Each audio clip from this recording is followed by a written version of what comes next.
ദൈവത്തിന്റെ ദാസൻ പൗലോസ് പറയുവാൻ ആഗ്രഹിക്കുന്ന ഒരു കാര്യം ഇതാണ്: നിങ്ങൾ പ്രശംസിക്കണമെങ്കിൽ ഇന്ന് നിങ്ങളുടെ ജീവിതത്തിൽ കടന്നു വന്ന ഈ കഷ്ടതയെ കണ്ടു കഴിഞ്ഞാൽ നിങ്ങൾക്ക് പ്രശംസിക്കാൻ പറ്റത്തില്ല.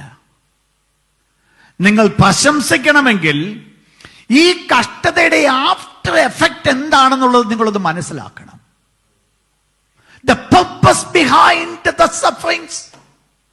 കഷ്ടത നിന്റെ ജീവിതത്തിൽ തന്നതിന്റെ പിന്നില് അനുഗ്രഹിക്കപ്പെട്ട ദൈവദാസൻ സ്വർഗ്ഗത്തിലേക്ക് പോകുവാൻ ആഗ്രഹിക്കുന്നവൻ ഒരു പ്രാർത്ഥന പ്രാർത്ഥിച്ചു: ദൈവമേ, സമ്പത്ത് നീ എനിക്ക് തരരുത്. ഞാൻ അധികം നിറഞ്ഞിട്ട് നിന്നെ തള്ളിക്കളവാൻ ഇടയാകരുത്. ദാരിദ്ര്യം നീ എനിക്ക് തരരുത്. ഞാൻ നിന്നെ തള്ളിപ്പറയുവാനും ഇടയാകരുത്. എന്തോ ആഗ്രഹിച്ച ആഗ്രഹം മനസ്സിലായോ?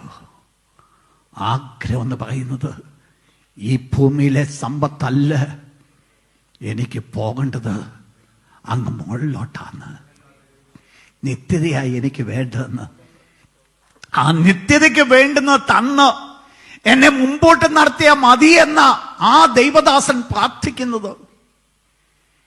പ്രിയപ്പെട്ട ദൈവത്തിന്റെ മക്കളെ, ദൈവത്തിന്റെ വിശുദ്ധ വചനം പഠിപ്പിക്കുന്നു, കഷ്ടത എന്നെ എങ്ങോട്ട് കൊണ്ടുപോകണം?